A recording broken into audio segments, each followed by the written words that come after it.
ಓಂ ಶಾಂತಿ. ಮುರಳಿಯ ದಿನಾಂಕ 11/3/2022। मीठे बच्चे, यह तुम्हारा अंतिम जन्म है, इसलिए विकारों का संन्यास करो। इस अंतिम जन्म में रावण की जंजीरों से अपने को छुड़ाओ। ಇದು ನಿಮ್ಮದು ಕೊನೆಯ ಜನ್ಮ ಆಗಿದೆ. ಆದ್ದರಿಂದ ವಿಕಾರಗಳನ್ನು ತ್ಯಾಗ ಮಾಡಿರಿ, ವಿಕಾರಗಳಿಂದ ಸನ್ಯಾಸ ಮಾಡಿರಿ. ಈ ಅಂತಿಮ ಜನ್ಮದಲ್ಲಿ ರಾವಣನ ಬಂಧನದಿಂದ ನಿಮ್ಮನ್ನು ನೀವು ಬಿಡಿಸಿಕೊಳ್ಳಿರಿ. ಇದು ನಿಮ್ಮ ಅಂತಿಮ ಜನ್ಮ ಆಗಿದೆ. ವಿಕಾರಗಳ ಸನ್ಯಾಸ ಮಾಡಿರಿ. ಈ ಕೊನೆಯ ಜನ್ಮದಲ್ಲಿ ರಾವಣನ ಬಂಧನದಿಂದ ನಿಮ್ಮನ್ನು ನೀವೇ ಬಿಡಿಸಿಕೊಳ್ಳಿರಿ. ಪ್ರಶ್ನೆ: बाप का सहारा किन बच्चों को मिलता है? बाप किन बच्चों से ಸದಾ ರಾಜಿ रहता है? ತಂದೆಯ ಆಸರೆ ಯಾವ ಮಕ್ಕಳಿಗೆ ಸಿಗ್ತದೆ? ತಂದೆ ಯಾವ ಮಕ್ಕಳ ಮೇಲೆ ಸದಾ ರಾಜಿ ಆಗಿರ್ತಾರೆ? उत्तर: बाप का सहारा उन्हें मिलता जो सच्ची दिल वाले हैं.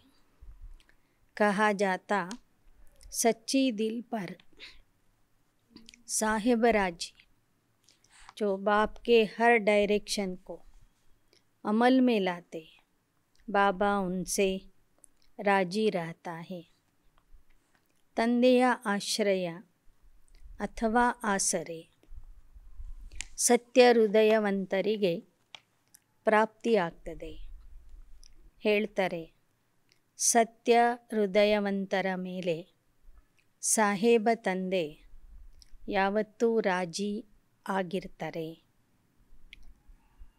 जो डायरेक्शन बाप देते उसको अमल में लाते हैं तो बाबा उनसे राजी रहता है. बाप का डायरेक्शन है, याद में रह, पवित्र बन, सर्विस करो, किसको रास्ता बताओ, शूद्रों के संग से अपनी संभाल करो, कर्म इंद्रियों से कभी बुरा काम नहीं करो. इन सब बातों की धारणा जो करते हैं बाप उनसे राजी रहता है. ಯಾರು ತಂದೆಯ ಎಲ್ಲ ಆದೇಶಗಳನ್ನು ಪಾಲನೆ ಮಾಡ್ತಾರೆ, ತಂದೆಯ ಆದೇಶ ಆಗಿದೆ ಮಕ್ಕಳೇ ನೆನಪಿನಲ್ಲಿ ಇದ್ದು ಪವಿತ್ರ ಆಗಿರಿ, ಸೇವೆ ಮಾಡಿರಿ, ಅನೇಕರಿಗೆ ಮಾರ್ಗ ತೋರಿಸಿರಿ ಅಂತ. ಶೂದ್ರರ ಸಂಗದಿಂದ ನಿಮ್ಮ ಸಂಭಾಲನೆ ಮಾಡಿಕೊಳ್ಳಿರಿ, ನಿಮ್ಮ ರಕ್ಷಣೆ ಮಾಡಿಕೊಳ್ಳಿರಿ. ಕರ್ಮ ಇಂದ್ರಿಯಗಳಿಂದ ಯಾವತ್ತೂ ಕೆಟ್ಟ ಕರ್ಮ ಮಾಡಬೇಡಿ. ಈ ಎಲ್ಲ ವಿಷಯಗಳನ್ನು ಯಾರು ಧಾರಣೆ ಮಾಡಿಕೊಳ್ತಾರೆ ಅವರ ಮೇಲೆ ತಂದೆ ಸದಾ ರಾಜಿ ಆಗಿರುತ್ತಾರೆ. ಗೀತ್: मुझको सहारा देने वाले ये दिल कहे तेरा शुक्रिया. ನನಗೆ ಆಶ್ರಯ ಕೊಡುವಂತಹ ಹೇ ತಂದೆಯೇ, ಈ ಹೃದಯ ನಿನಗೆ ಧನ್ಯವಾದಗಳನ್ನು ಹೇಳ್ತಾ ಇದೆ. ओम शांति.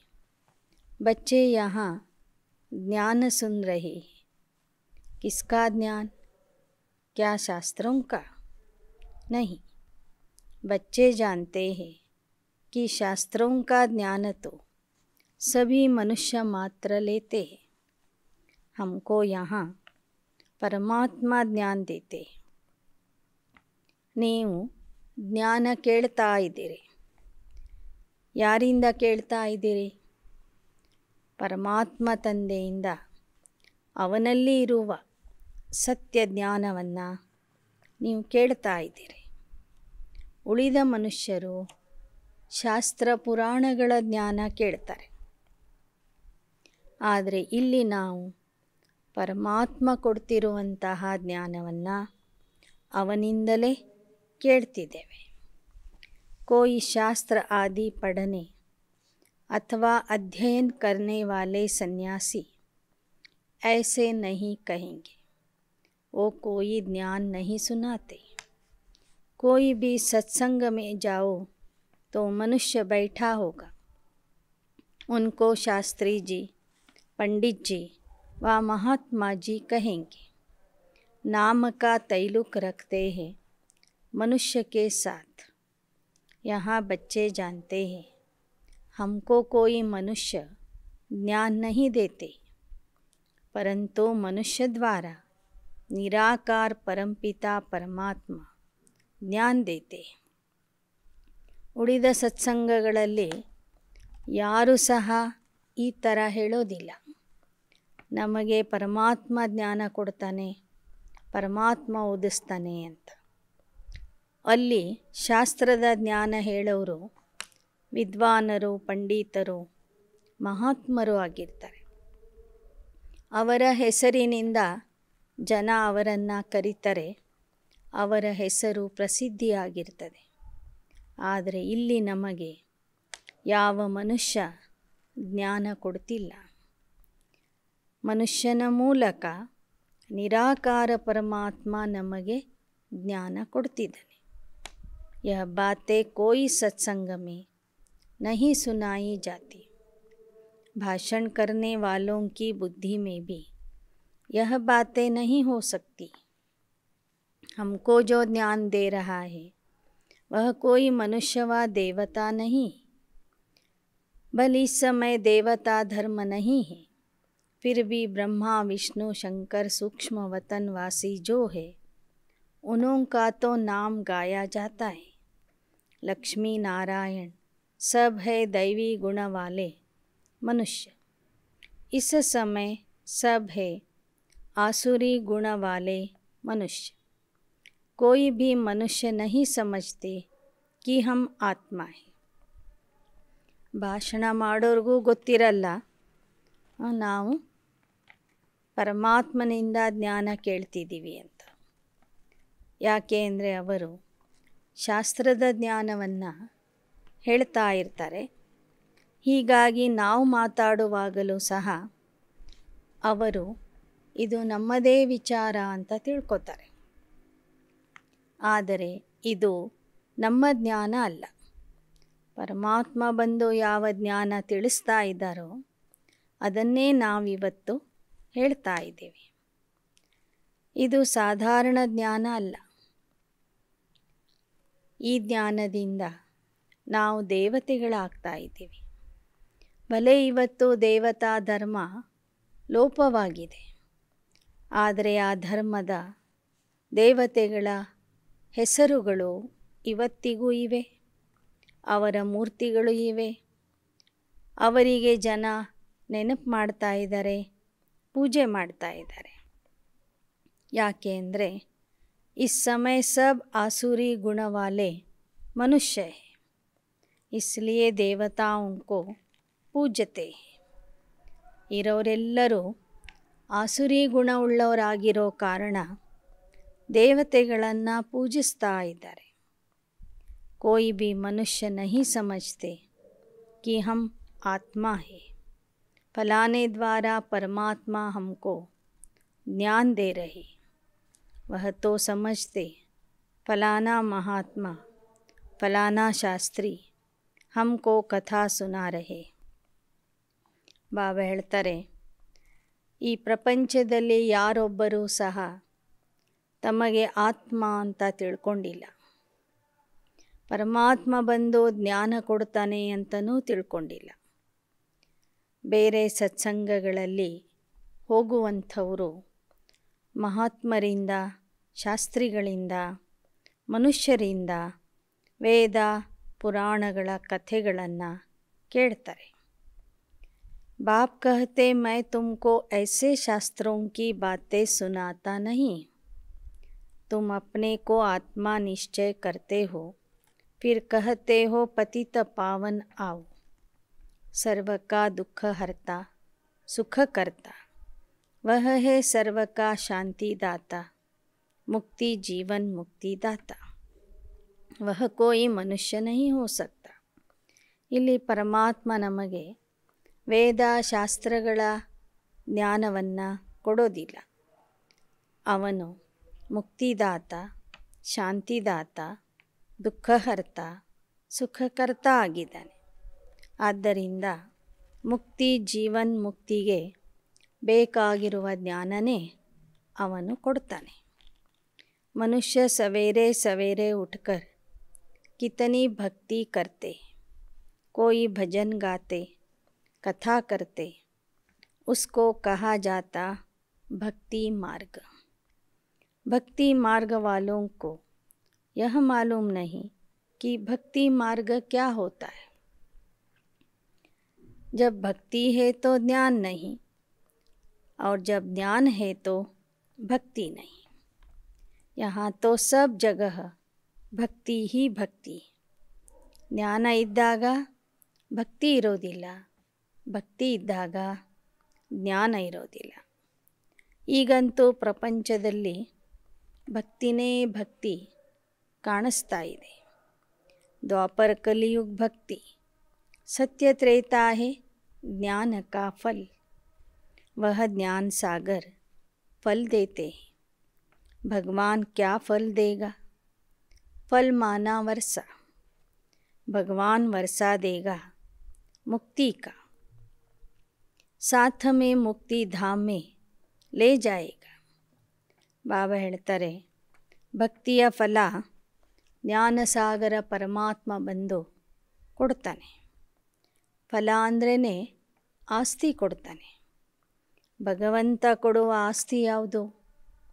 ಮುಕ್ತಿ, ಜೀವನ್ಮುಕ್ತಿಯ ಆಸ್ತಿ ಕೊಡ್ತಾನೆ.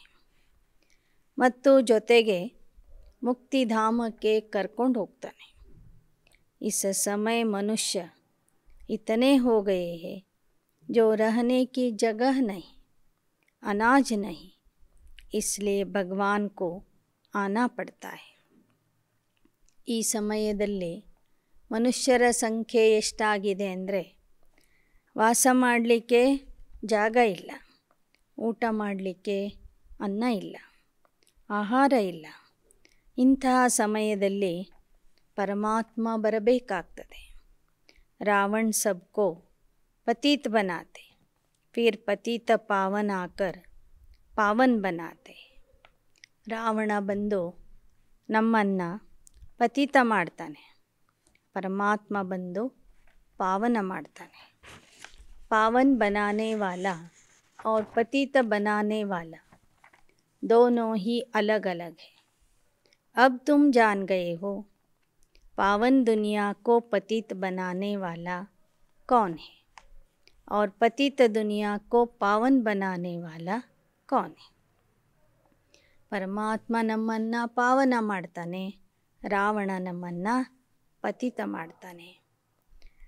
ಯಾವಾಗ ನಾವು ಪತಿತ ಆಗ್ತೇವೆ तो कहते पतित पावन आओ, एक को ही बुलाते हैं, सर्व का पालन करता एक है. ಯಾವಾಗ ಸಂಪೂರ್ಣ ಪತಿತ ಆಗ್ತೇವೆ ಆಗ ನಾವು ಆ ತಂದೆಗೆ ಕರಿತೇವೆ, ಹೇ ಪತಿತ ಪಾವನ ಬಾ, ನಮ್ಮನ್ನು ಪಾವನ ಮಾಡು ಅಂತ.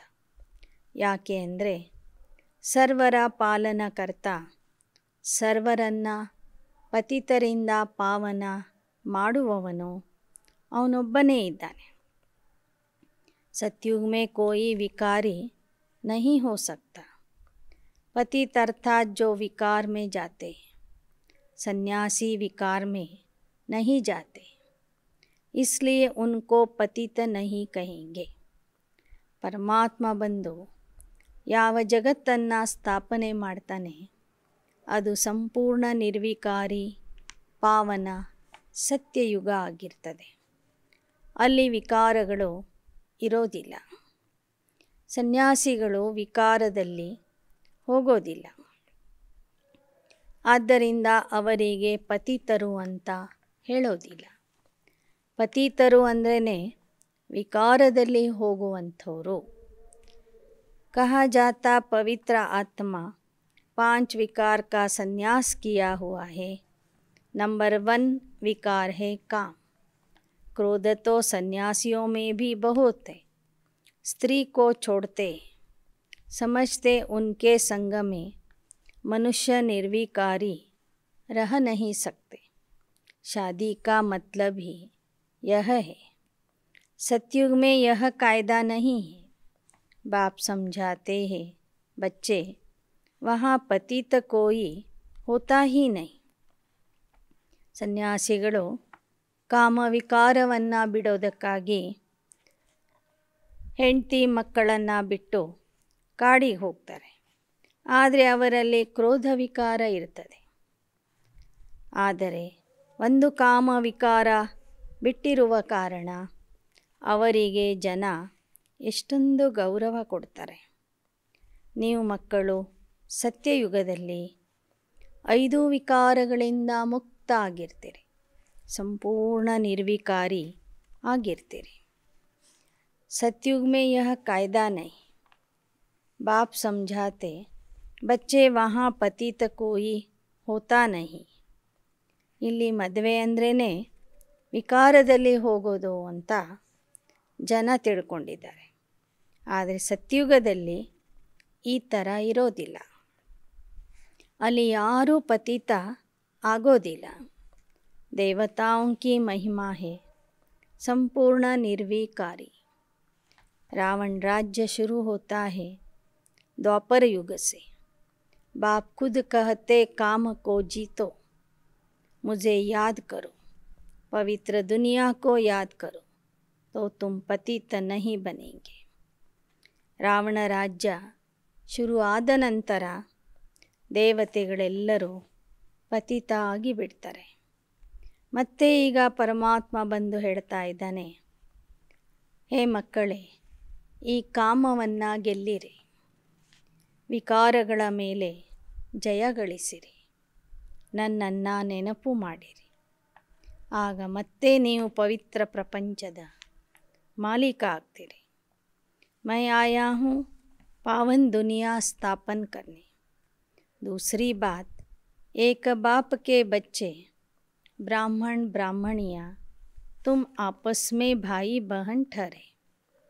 यह बात जब तक अच्छी तरह किसकी बुद्धि में नहीं बैठेगी तब तक विकारों से छूट नहीं सकते. बाबा ಹೇಳ್ತಾರೆ, ನೀವೆಲ್ಲ ಬ್ರಾಹ್ಮಣ ಬ್ರಾಹ್ಮಣಿಯರು ಒಬ್ಬ ತಂದೆಯ ಮಕ್ಕಳು.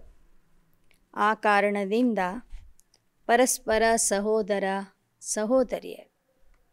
ಈ ಮಾತು ಜನರಿಗೆ ಎಲ್ಲಿಯವರೆಗೆ ಅರ್ಥ ಆಗೋದಿಲ್ಲ ಅಲ್ಲಿಯವರೆಗೆ ಅವರು ವಿಕಾರಗಳನ್ನು ಬಿಡೋದಿಲ್ಲ. ಜಬ್ ತಕ್ ಬ್ರಹ್ಮಾ ಕಿ ಸಂತಾನ್ ನ ಬನೆ ತಬ್ ತಕ್ ಪಾವನ್ ಬನನಾ ಬಡಾ ಮುಷ್ಕಿಲ್ ಹೈ. ಎಲ್ಲಿಯವರೆಗೆ ಬ್ರಹ್ಮನ ಮಕ್ಕಳಾಗೋದಿಲ್ಲ, ಬ್ರಹ್ಮ ಕುಮಾರ್ ಕುಮಾರಿ ಅಂತ ತಮಗೆ ತಿಳ್ಕೊಳ್ಳೋದಿಲ್ಲ, ಅಲ್ಲಿಯವರೆಗೆ ಪಾವನ ಆಗುವುದು ಬಹಳ ಕಷ್ಟ ಆಗ್ತದೆ. अच्छा ब्रह्मा की बात छोड़ो, तुम कहते हो हम भगवान के बच्चे हैं, साकार में कहते हो, इस हिसाब से भाई बहन हो गए, फिर विकार में जा न सके. यह सब कहेंगे हम ईश्वर की संतान हैं. और बाप कहते बच्चे मैं आ गया हूँ, अब जो मेरे आकर बनते हैं वह वापस में भाई बहन हो गए. ಜನ ನಾವೆಲ್ಲರೂ ಪರಮಾತ್ಮನ ಮಕ್ಕಳು ಅಂತಲೇ ಹೇಳ್ಕೊತಾರೆ. ಬ್ರಹ್ಮನ ವಿಷಯ ಬಿಟ್ಬಿಡ್ರಿ. ಆದರೆ ಸಾಮಾನ್ಯವಾಗಿ ಎಲ್ಲ ಭಕ್ತರು ಸಹ ತಮಗೆ ಪರಮಾತ್ಮನ ಮಕ್ಕಳು ಅಂತ ತಿಳ್ಕೊತಾರೆ. ಆ ಸಂಬಂಧದಿಂದನೂ ಪರಸ್ಪರ ಏನಾಗ್ತಾರೆ, ಸಹೋದರ ಸಹೋದರಿ ಆಗ್ತಾರೆ. ಆದರೆ ಎಲ್ಲಿಯವರೆಗೆ ಅವರು ತಂದೆಯನ್ನು ಅರ್ಥ ಮಾಡ್ಕೊಳ್ಳೋದಿಲ್ಲ, ಪರಮಾತ್ಮನನ್ನು ಅರ್ಥ ಮಾಡ್ಕೊಳ್ಳೋದಿಲ್ಲ, ನಾವು ಪರಮಾತ್ಮನ ಡೈರೆಕ್ಟ್ ಮಕ್ಕಳು ಅಂತ ತಿಳ್ಕೊಳ್ಳೋದಿಲ್ಲ, ಅಲ್ಲಿಯವರೆಗೆ ಸೋದರ ಸೋದರಿಯ ಭಾವನೆ ಅವರಲ್ಲಿ ಬರೋದಿಲ್ಲ.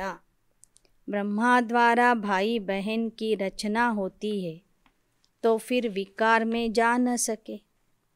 ಬಾಬಾ ಹೇಳ್ತಾರೆ, ಆತ್ಮಿಕ ಸಂಬಂಧದಿಂದನೂ ನೀವು ನನ್ನ ಮಕ್ಕಳು, ಅಂದರೆ ಸೋದರ ಸೋದರರಾಗಬೇಕು.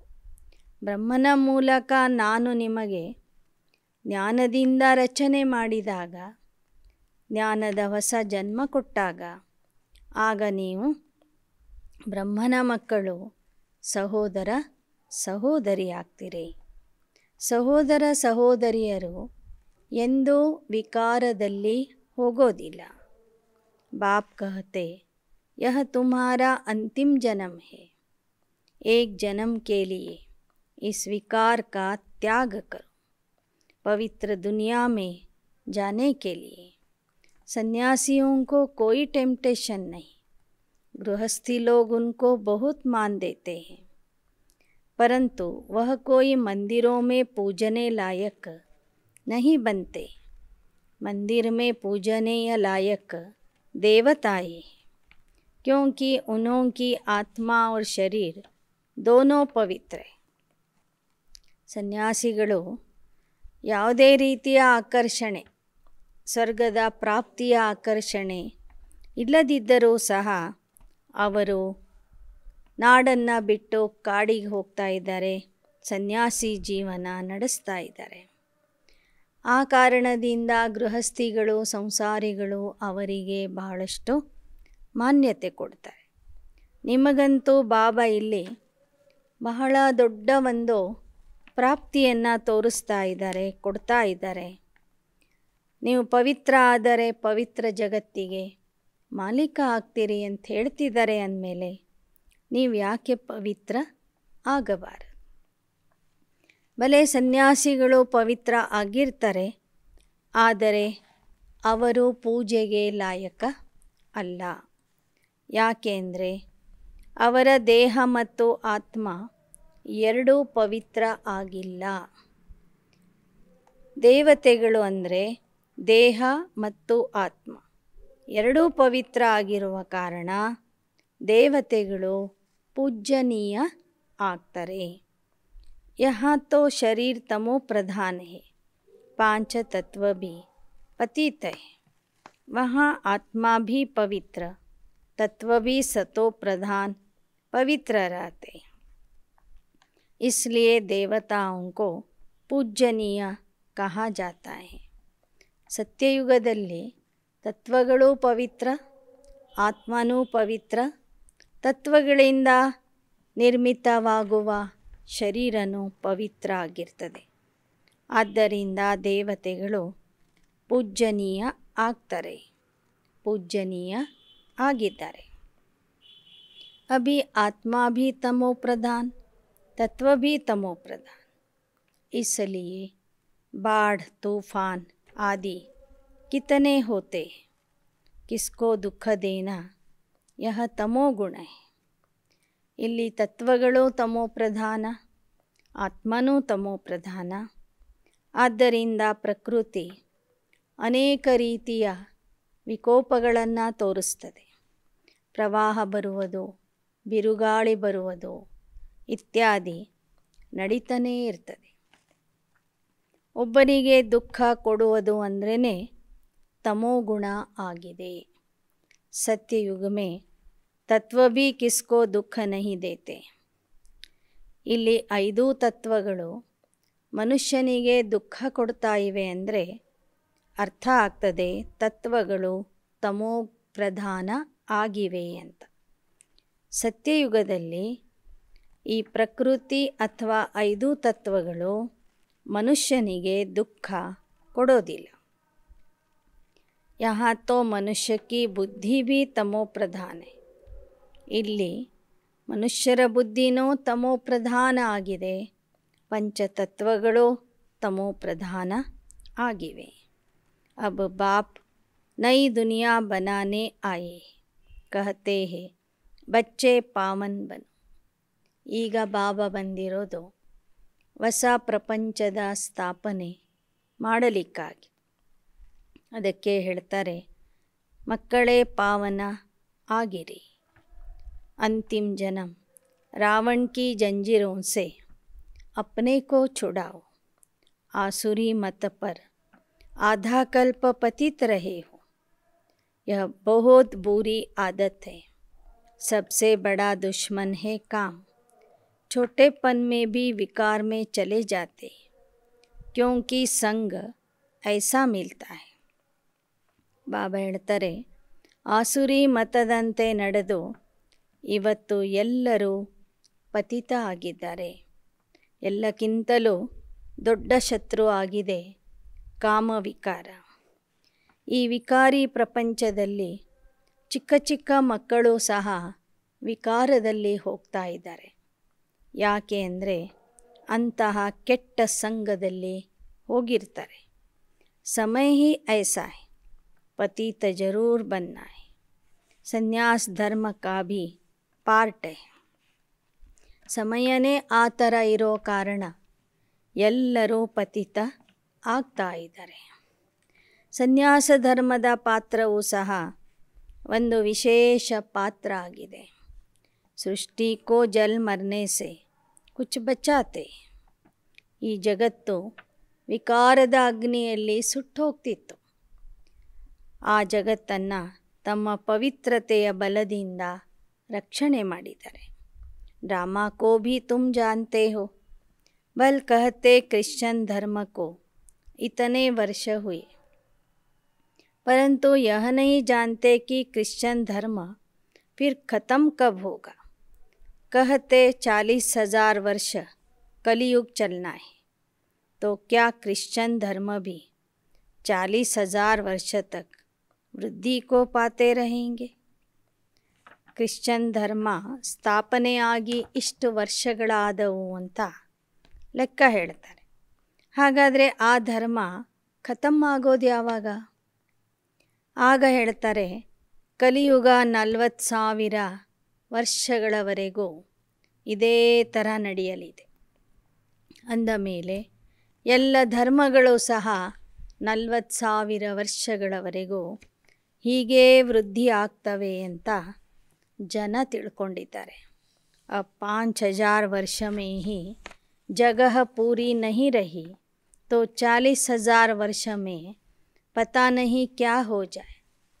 ಕೇವಲ 5,000 ವರ್ಷದಲ್ಲಿನೇ ಮನುಷ್ಯನಿಗೆ ಇವತ್ತು ವಾಸ ಮಾಡಲಿಕ್ಕೆ ಜಾಗ ಸಿಗ್ತಿಲ್ಲ, ಊಟ ಮಾಡಲಿಕ್ಕೆ ಆಹಾರ ಸಿಗ್ತಿಲ್ಲ.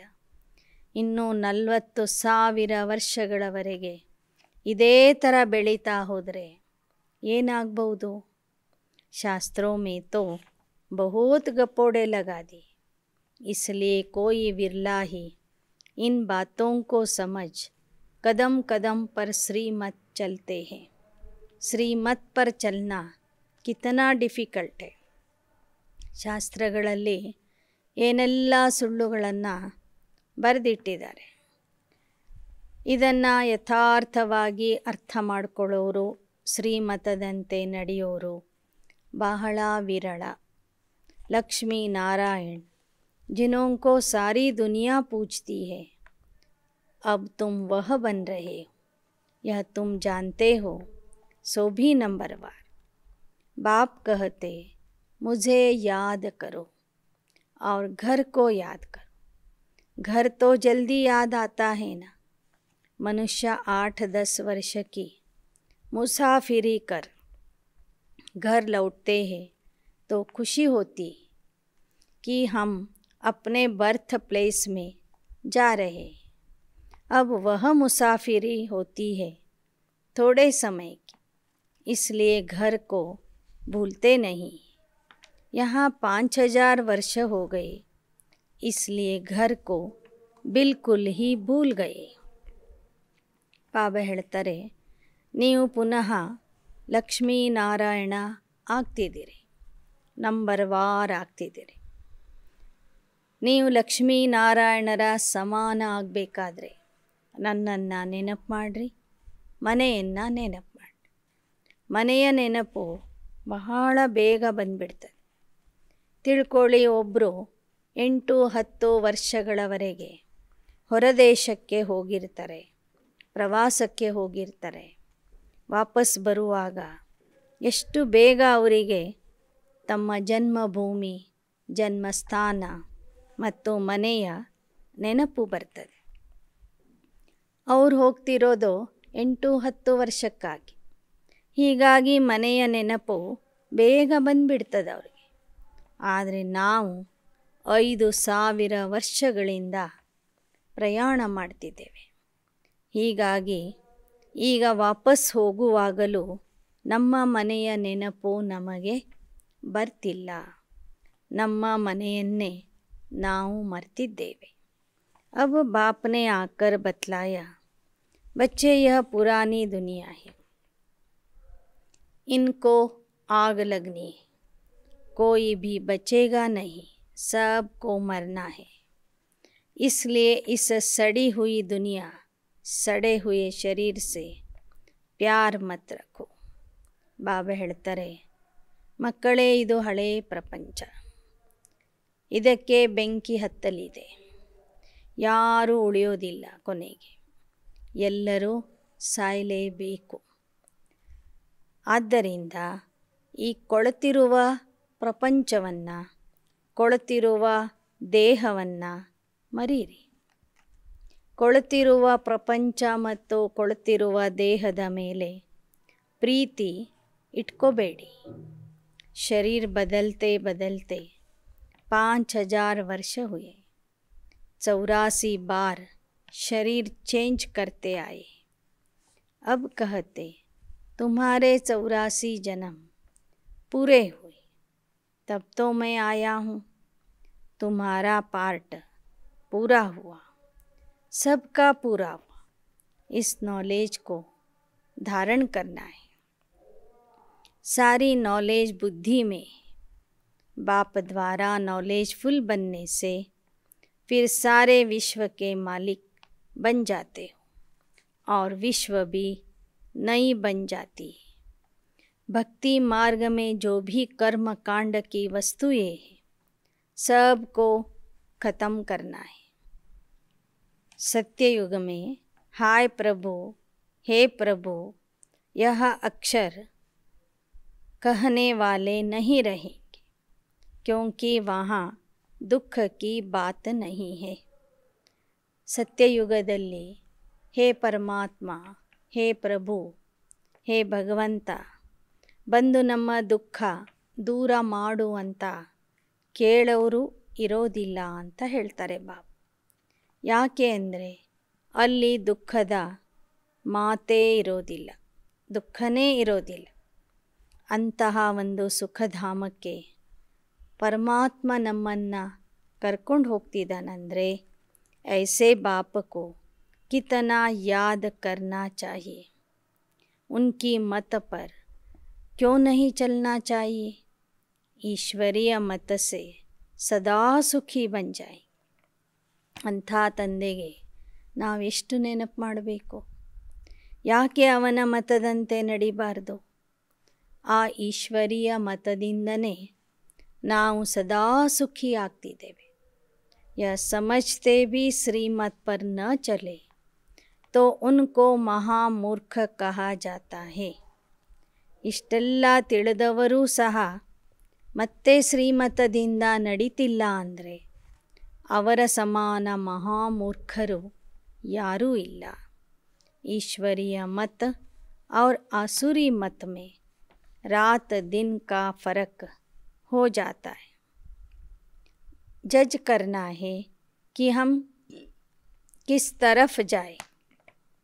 माया की तरफ तो दुख ही दुख है, ईश्वर की तरफ 21 जन्म का सुख है. अब किसकी मत पर चले? बाप कहते श्रीमत पर चलना चाहो तो चलो, पहली बात है काम पर जीत पाना। उनसे भी पहली बात है मुझे याद करो। यह पुराना शरीर तो छोड़ना ही, अब वापस जाना है। ನೀವೇ ಈಗ ನಿರ್ಣಯ ಮಾಡಿರಿ, ನಾವು ಯಾವ ಕಡೆಗೆ ಹೋಗಬೇಕು. ಮಾಯೆಯ ಕಡೆಗೆ ಹೋದರೆ ದುಃಖನೇ ದುಃಖ ಇದೆ. ಈಶ್ವರನ ಕಡೆಗೆ ಹೋದರೆ 21 ಜನ್ಮದ ಸುಖ ಇದೆ. ಅದಕ್ಕೆ ಬಾಬಾ ಹೇಳ್ತಾರೆ, ಮಕ್ಕಳೇ ಶ್ರೀಮತದಂತೆ ನಡೀರಿ. ಮೊದಲನೇ ವಿಚಾರ ಕಾಮ ವಿಕಾರವನ್ನು ಬಿಟ್ಬಿಡಿ. ಅದಕ್ಕಿಂತ ಮುಂಚೆ ನನ್ನನ್ನು ನೆನಪು ಮಾಡಿ. ಮೊದಲನೇ ಶ್ರೀಮತ ಆಗಿದೆ, ನನ್ನನ್ನು ನೆನಪು ಮಾಡಿ.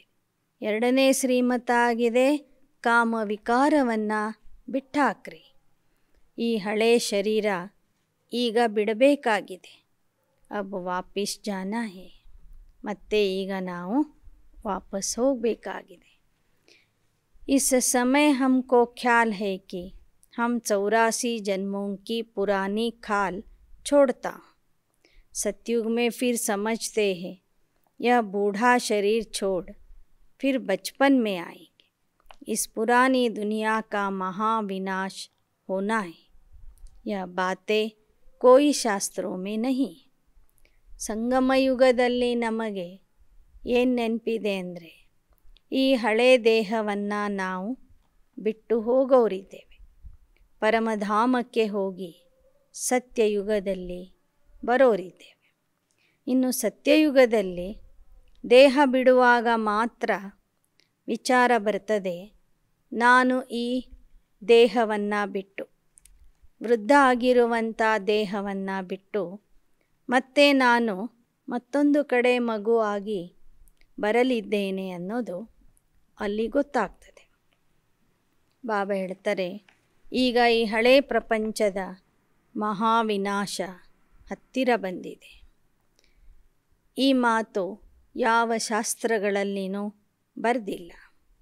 ಬಾಪ बैठ सन्मुख समझाते, यह सब बातें ध्यान में रहे तो अहो सौभाग्य कितना सहज है. ಬಾಬಾ ಸನ್ಮುಖದಲ್ಲಿ ಬಂದು ಈ ಎಲ್ಲ ವಿಷಯಗಳನ್ನು ಹೇಳ್ತಾ ಇದ್ದಾರೆ. ಎಲ್ಲ ವಿಷಯಗಳನ್ನು ನೀವು ನೆನಪಿಟ್ಕೊಂಡ್ರೆ ಸಾಕು, ಅದು ಎಂಥ ದೊಡ್ಡ ಸೌಭಾಗ್ಯ. ಫಿರ್ ಭಿ ಪತಾ ನಹಿ ಸ್ವೀಟ್ ಹೋಮ್ ಸ್ವೀಟ್ ರಾಜಧಾನಿ ಕೋ ಕ್ಯೋ ಭೂಲ್ ಜಾತೆ ಹೋ. ಇಷ್ಟೆಲ್ಲ ನಾನು ಹೇಳಿಕೊಟ್ರು ಆ ಮಧುರವಾದ ಮನೆ, ಮಧುರವಾದ ರಾಜಧಾನಿಯನ್ನು ಯಾಕೆ ಮರಿತೀರಿ? ಯಾದ್ ಕ್ಯೋ ನಹಿ ಕರ್ತೆ, ಯಾಕೆ ನೆನಪು ಮಾಡಲ್ಲ? ಸಂಗದೋಷ್ ಮೇ ಆಕರ್ ಗಂದೆ ಬಂತೆ. ಯಾಕೆ ಅಂದರೆ ಮಕ್ಕಳು ಸಂಗದೋಷದಲ್ಲಿ ಬಂದು ಕೊಳಕಾಗ್ತಾರೆ. ಬಾಬಾ ಕಹತೆ ಬಚ್ಚೆ ಗಂದೆ ವಿಕಲ್ಪ ಬಹುತ್ ಆಯೆಂಗೆ ಪರಂತು ಕರ್ಮ ಇಂದ್ರಿಯೋ ಸೆ ಕೋಯಿ ಕಾಮ್ ನಹಿ ಕರ್ನ. ಬಾಬಾ ಹೇಳ್ತಾರೆ, ಕೆಟ್ಟ ಕೆಟ್ಟ ವಿಕಲ್ಪಗಳು ಬರಬಹುದು, ಆದರೆ ಕರ್ಮ ಇಂದ್ರಿಯಗಳಿಂದ ಅಂತಹ ಕರ್ಮಗಳನ್ನು ಮಾಡಬೇಡಿ. ಐಸೆ ನಹಿ ವಿಕರ್ಮ ಕರ್ಕೆ ಫಿರ್ ಲಿಖೋ ಬಾಬಾ ಯಹ ವಿಕರ್ಮ ಹೋ ಗಯಾ ಕ್ಷಮಾ ಕರೋ. विकर्म कर दिया तो उसका फिर 100 गुना दंड पड़ जाएगा. एक तो न बतलाने से दंड पड़ जाए. इस समय पता पड़ता है कि अजामिल कौन बनता है. जो ईश्वर की गोद लेकर फिर विकार में जाते तो सिद्ध होता है कि यह बड़ा अजामिल पाप आत्मा है, जो विकार बिगर रह नहीं सकते. ಬಾಬಾ ಹೇಳ್ತಾರೆ, ವಿಕರ್ಮ ಮಾಡಿ ನಂತರ ಕ್ಷಮೆ ಕೇಳೋದ್ರಿಂದ ನಿಮ್ಮ ಶಿಕ್ಷೆ ಏನೋ ಮಾಫಿ ಆಗೋದಿಲ್ಲ. ವಿಕರ್ಮಕ್ಕೆ 100ರಷ್ಟು ಶಿಕ್ಷೆಯಂತೂ ನೀವು ಅನುಭವಿಸಲೇಬೇಕಾಗ್ತದೆ. ಈ ಸಂಗಮ ಯುಗದಲ್ಲಿನೇ ಯಾವ ಮಕ್ಕಳು ತಂದೆಯ ಮಡಿಲಿಗೆ ಬಂದು ಮತ್ತೆ ವಿಕಾರದಲ್ಲಿ ಹೋಗ್ತಿರ್ತಾರೆ, ಅವರೇ ಅಜಾಮೀಳನ ಸಮಾನ ಪಾಪಾತ್ಮರು. 22 को सबको गंदा बनाने वाला है.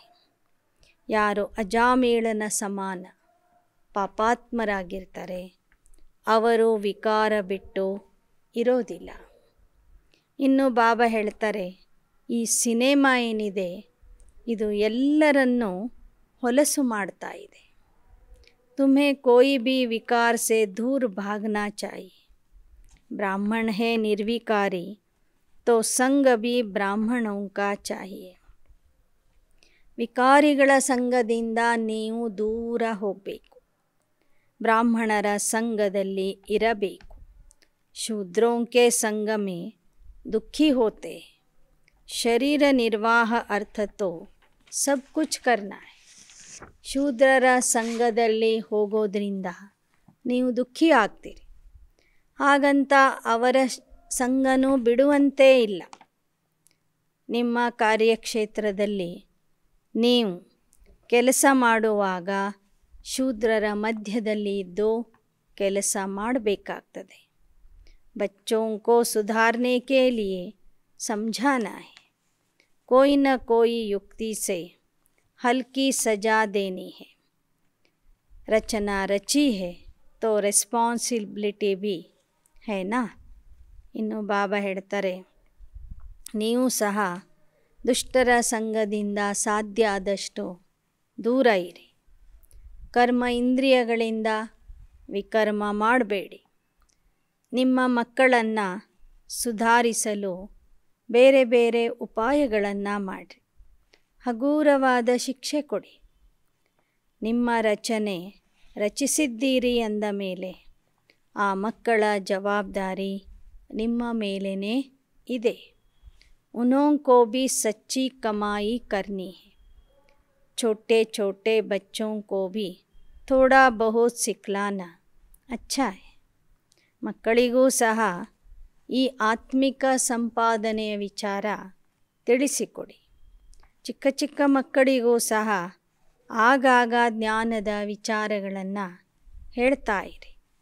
ಶಿವ ಬಾಬಾ ಕೋ ಯಾದ್ ಕರ್ನೆ ಸೆ ಮದದ್ ಮಿಲೇಗಿ. सच्चे दिल पर साहब राजी. सच्ची दिल वाले बच्चों को ही बाप का सहारा मिलता है. अब सारी दुनिया में कोई किसका सहारा नहीं.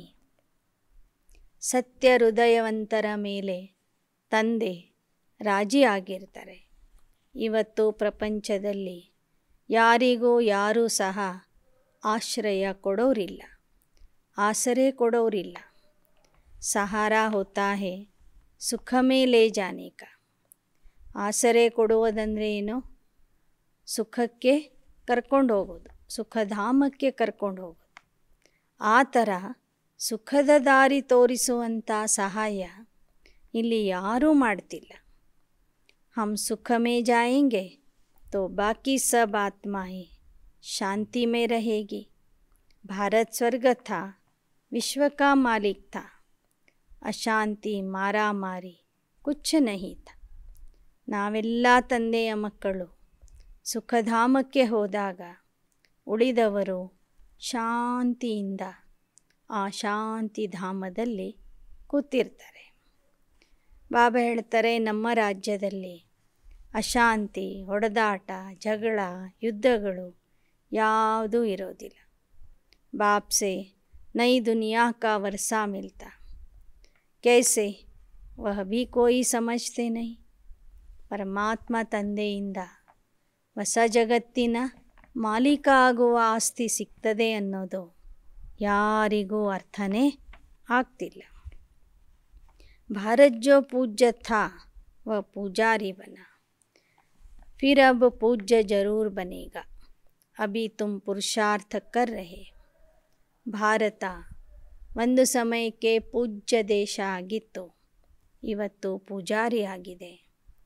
ಅಂದರೆ ನೀವೇ ಪೂಜ್ಯ ಸೋ ಪೂಜಾರಿ ಆಗಿದ್ದೀರಿ. ಪುನಃ ಪೂಜಾರಿಯಿಂದ ನೀವು ಪೂಜ್ಯ ಆಗಬೇಕು. ಅದಕ್ಕಾಗಿಯೇ ನೀವು ಪುರುಷಾರ್ಥ ಮಾಡ್ತಿದ್ದೀರಿ. ಯಹ ಶಿವ ಭಗವಾನ ವಾಚ್. श्री कृष्ण की आत्मा अंतिम जन्म में सुन रही, फिर कृष्ण बनने वाली है. सवेरे उठकर बाप को याद करना है। वह टाइम बहुत अच्छा है, ವೈಬ್ರೇಷನ್ ಶುದ್ಧ रहता है। ಇದು ಶಿವ ಭಗವಾನ ವಾಚ್ಯ ಆಗಿದೆ। ಕೃಷ್ಣ ಆಗುವಂಥವರು ಸಹ ಇಲ್ಲಿ ಶಿವನ ಜ್ಞಾನ ಕೇಳ್ತಾ ಇದ್ದಾರೆ, ಕೃಷ್ಣ ಆಗೋದಕ್ಕಾಗಿ ಪುರುಷಾರ್ಥ ಮಾಡ್ತಿದ್ದಾರೆ। ಅದಕ್ಕಾಗಿ ಬಾಬಾ ಹೇಳ್ತಾರೆ, ಬೆಳಗ್ಗೆ ಬೆಳಗ್ಗೆ ಎದ್ದು ಬಾಬಾವ್ರನ್ನ ನೆನಪು ಮಾಡಿರಿ। ಆ ಸಮಯದಲ್ಲಿ ವಾತಾವರಣ ಬಹಳ ಶುದ್ಧ ಆಗಿರ್ತದೆ। जैसे आत्मा रात को थक जाती है तो कहती मैं डिटैच हो जाती, तुम्हारा भी यहाँ होते हुए बुद्धि योग वहाँ लगा रहे। अमृत वेले उठकर याद करने से दिन में भी याद आएगी। यह कमाई, जितना याद करेंगे उतना विकर्मा जीत बनेंगे। धारणा होगी, जो पवित्र बनते हैं, याद में रहते हैं, वह सर्विस भी करते हैं। ಬಾಬಾ ಹೇಳ್ತಾರೆ, ಹೇಗೆ ದೇಹ ಸುಸ್ತಾದಾಗ ದೇಹಕ್ಕೆ ವಿಶ್ರಾಂತಿ ಬೇಕು, ಹಾಗೆ ಆತ್ಮಕ್ಕೆ ವಿಶ್ರಾಂತಿ ಅಂದ್ರೇ ಬಾಬನ ನೆನಪು ಮಾಡೋದು। ದೇಹದಿಂದ ಡಿಟ್ಯಾಚ್ ಆಗಿ ಬೆಳಗ್ಗೆ ಬೆಳಗ್ಗೆ ಎದ್ದು ಬುದ್ಧಿಯೋಗ ತಂದೆಯ ಜೊತೆಗೆ ಜೋಡಿಸ್ರಿ। ಅದರಿಂದ ನಿಮಗೆ ಆತ್ಮಿಕ ಸಂಪಾದನೆ ಆಗ್ತದೆ। ಎಷ್ಟೆಷ್ಟು ನೆನಪು ಮಾಡ್ತೀರಿ ಅಷ್ಟೇ ವಿಕರ್ಮಾಜೀತ ಆಗ್ತೀರಿ, ಧಾರಣೆ ಆಗ್ತದೆ, ಪವಿತ್ರ ಆಗ್ತೀರಿ। ಮತ್ತು ಎಷ್ಟು ಪವಿತ್ರ ಆಗ್ತೀರಿ, ಬಾಬನ ನೆನಪಿನಲ್ಲಿ ಇರ್ತೀರಿ, ಅಷ್ಟೇ ನೀವು ಸೇವೆನೂ ಮಾಡ್ತೀರಿ। ನಿಮ್ಮಿಂದ ಸೇವೆ सहजವಾಗಿ ನಡೀತದೆ। डायरेक्शन पर चलते हैं तो बाबा राजी होते हैं। पहले सर्विस करनी है, सबको रास्ता बताना है। ಎಷ್ಟೆಷ್ಟು ನೀವು ತಂದೆಯ ಆದೇಶದ ಪ್ರಕಾರ ನಡೀತೀರಿ ಅಷ್ಟೇ ನಿಮ್ಮಿಂದ ಸೇವೆ ಆಗ್ತದೆ, ಅನೇಕರಿಗೆ ದಾರಿ ಸಿಗ್ತದೆ। योग का रास्ता बताने के लिए ज्ञान देंगे ना। ಯೋಗದ ಮಾರ್ಗ ತೋರಿಸುವುದಕ್ಕಾಗಿ ಮೊದಲು ನೀವು ಜನರಿಗೆ ಜ್ಞಾನ ಕೊಡಬೇಕು। ನಿಮ್ಮಿಂದನೇ ಅವರಿಗೆ ಜ್ಞಾನ ಯೋಗದ ಮಾರ್ಗ ಸಿಗಲಿದೆ। योग में रहने से विकर्म विनाश होंगे, साथ में चक्र को भी फिराना है। ಆದ್ದರಿಂದ ನೀವು ಜ್ಞಾನ ಕೇಳಬೇಕು, ಯೋಗದಲ್ಲಿ ಇದ್ದು ವಿಕರ್ಮಗಳನ್ನು ನಾಶ ಮಾಡಬೇಕು, ಜೊತೆಗೆ ಸ್ವದರ್ಶನ ಚಕ್ರನೂ ತಿರುಗಿಸಬೇಕು, ಹಾಗೂ ಸೇವೆನೂ ಮಾಡಬೇಕು। रूप बसंत बनना है, फिर पॉइंट्स भी आती रहेंगे। ಧ್ಯಾನಿ ಯೋಗಿಯಾಗಿ ಮುಖದಿಂದ ಜ್ಞಾನ ರತ್ನಗಳನ್ನು ಕೊಡ್ತಾ ಹೋಗ್ರಿ, ಆಗ ಹೊಸ ಹೊಸ ಪಾಯಿಂಟ್ಸ್ಗಳು ನಿಮಗೆ ಹೊಳಿತವೆ। अच्छा, मीठे मीठे सिकीलदे बच्चों प्रति मात पिता बाप दादा का याद प्यार और गुड मॉर्निंग। रूहानी बाप के रूहानी बच्चों को नमस्ते। रूहानी बच्चों की रूहानी बाप दादा को याद प्यार, गुड मॉर्निंग और नमस्ते नमस्ते नमस्ते। धारणा के लिए मुख्य सार। इस सड़ी हुई दुनिया और सड़े हुए शरीर से ममत्व निकाल एक बाप को और घर को याद करना है। शूद्रों के संग से अपनी संभाल करनी। ಕೊಳತಿರುವ ಪ್ರಪಂಚ, ಕೊಳತಿರುವ ದೇಹದಿಂದ ಮಮತ್ವ ತೆಗೆದು ಹಾಕಿರಿ। ನಿಮ್ಮ ಮನೆಯನ್ನು ನೆನಪು ಮಾಡಿರಿ। ಶೂದ್ರರ ಸಂಗದಿಂದ ನಿಮ್ಮ ಸಂಭಾಲನೆ ಮಾಡಿಕೊಳ್ಳಬೇಕು। ಎರಡನೇ, ವಿಕರ್ಮಾಜೀತ बनने के लिए अमृत वेले उठ याद में बैठना है।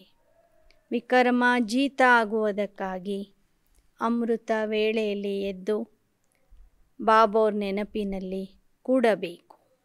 इस शरीर से डिटैच होने का ಅಭ್ಯಾಸ करना है. ಈ ದೇಹದಿಂದ ಅನಾಸಕ್ತ ಆಗಲಿಕ್ಕೆ, ನಿರ್ಲಿಪ್ತ ಆಗಲಿಕ್ಕೆ ಅಭ್ಯಾಸ ಮಾಡಬೇಕು. वरदान. पुराने संसार और संस्कारों की आकर्षण से जीते जी मरने वाले यथार्थ मर जीवा भव. ಹಳೆ ಜಗತ್ತು, ಹಳೆ ಸಂಸ್ಕಾರಗಳ ಆಕರ್ಷಣೆಯಿಂದ ಸಂಪೂರ್ಣ ಸಾಯುವಂತಹ ಯಥಾರ್ಥ ಮರುಜನ್ಮಧಾರಿ ಭವ. यथार्थ जीते जी मरना अर्थात सदा के लिए पुराने संसार, पुराने संस्कारों से संकल्प और स्वप्न में भी मरना. ಬದುಕಿರುವಾಗಲೇ ಸಾಯುವುದು ಅಂದರೆ ಹಳೆ ಜಗತ್ತು, ಹಳೆ ಸಂಸ್ಕಾರಗಳನ್ನು ಸಂಕಲ್ಪ ಮತ್ತು ಸ್ವಪ್ನದಿಂದನೂ ತೆಗೆದು ಹಾಕಬೇಕು. ಮರಣ ಮಾನ ಪರಿವರ್ತನ್ ಹೋನ. ಸಾಯುವುದು ಅಂದರೆ ಪರಿವರ್ತನೆ ಮಾಡುವುದು. ಉನ್ಹೇ ಕೋಯಿ ಭಿ ಆಕರ್ಷಣ್ ಅಪ್ನಿ ಓರ್ ಆಕರ್ಷಿತ್ ಕರ್ ನಹೀ ಸಕ್ತಿ. ಯಾರು ಬದುಕಿರುವಾಗಲೇ ಈ ಥರ ಸಾಯ್ತಾರೆ, ಅವರಿಗೆ ಯಾವುದೇ ರೀತಿಯ ಆಕರ್ಷಣೆ ತನ್ನ ಕಡೆಗೆ ಆಕರ್ಷಿತ ಮಾಡೋದಿಲ್ಲ. वह कभी नहीं कह सकते कि क्या करें, चाहते नहीं थे लेकिन हो गया. कई बच्चे जीते जी मरकर फिर जिंदा हो जाते. ಅಂತಹ ಮಕ್ಕಳು ಬದುಕಿರುವಾಗಲೇ ಸತ್ತವರು ಎಂದೂ ಹೇಳೋದಿಲ್ಲ. ನಮಗೆ ಇಷ್ಟ ಇರಲಿಲ್ಲ, ಮಾಡಿಬಿಟ್ವಿ, ಇಚ್ಛೆ ಇರಲಿಲ್ಲ, ಆಗಿಬಿಡ್ತು. ಈ ಥರ ಅವರು ಎಂದೂ ಸಹ ಹೇಳೋದಿಲ್ಲ. ಕೆಲವೊಮ್ಮೆ ಸತ್ತಿರುವಂಥ ಮಕ್ಕಳು ಸಹ ಮತ್ತೆ ಹುಟ್ಟುತ್ತಾರೆ, ಜೀವಂತ ಆಗ್ತಾರೆ. ರಾವಣ ಕಾ ಏಕ್ ಸಿರ್ ಖತಮ್ ಕರ್ತೆ तो दूसरा आ जाता, लेकिन फाउंडेशन को ही ख़त्म कर दो तो रूप बदल कर माया वार नहीं करेगी. ಲೌಕಿಕದಿಂದ ಸತ್ತಿರ್ತೀವಿ, ರಾವಣ ರಾಜ್ಯದಿಂದ ಸತ್ತಿರ್ತೀವಿ, ಬಾಬನ ಮಡಿಲಿನಲ್ಲಿ ಬದುಕ್ತಾ ಇರ್ತೀವಿ. ಈ ಥರ ಬದುಕಿರುವಾಗಲೇ ಸತ್ತಿರೋರು ಸಹ ಮತ್ತೆ ಮತ್ತೆ ರಾವಣ ರಾಜ್ಯದಲ್ಲಿ ಹುಟ್ಟಿ ಬರ್ತಾರೆ. ಹೇಗೆ ರಾವಣನ ಒಂದು ತಲೆ ಹೋದ ಮೇಲೆ ಇನ್ನೊಂದು ತಲೆ ಹುಟ್ಕೊಳ್ತಿತ್ತು, ಆ ತಲೆಯನ್ನು ಕಡಿದ ಮೇಲೆ ಮತ್ತೊಂದು ತಲೆ ಹುಟ್ಕೊಳ್ತಿತ್ತು. ಆಗ ರಾಮ ಅವನ ಪ್ರಾಣ ಎಲ್ಲಿರುತ್ತೋ ಅಲ್ಲೇ ಬಾಣ ಹೊಡೆದಾಗ ರಾವಣ ಸಾಯ್ತಾನೆ ಅಂತ ಕಥೆ ಇದೆ. ಹಾಗೆ ರಾವಣನ ಬುನಾದಿ ಎಲ್ಲಿದೆ, ಬೀಜ ಎಲ್ಲಿದೆ ಅಂತ ನೋಡಿ ಅದನ್ನೇ ನಾಶ ಮಾಡಿರಿ, ಖತಮ್ ಮಾಡಿರಿ. ಆಗ ಮಾಯೆ ಯಾವುದೇ ರೂಪ ಬದಲಾಯಿಸಿ ನಿಮ್ಮ ಹತ್ತಿರ ಬರೋದಿಲ್ಲ. ಸ್ಲೋಗನ್. सबसे लक्की वो है जो याद और सेवा में सदा बिजी रहते हैं. ಎಲ್ಲರಕ್ಕಿಂತ ಭಾಗ್ಯವಂತರು, ಭಾಗ್ಯಶಾಲಿಗಳು ಯಾರೆಂದರೆ ಯಾರು ಸದಾ ನೆನಪು ಮತ್ತು ಸೇವೆಯಲ್ಲಿ ಬಿಜಿ ಇರ್ತಾರೆ ಅವರು. ಅಚ್ಚಾ. ಓಂ ಶಾಂತಿ. ಓಂ ಶಾಂತಿ. ಓಂ ಶಾಂತಿ.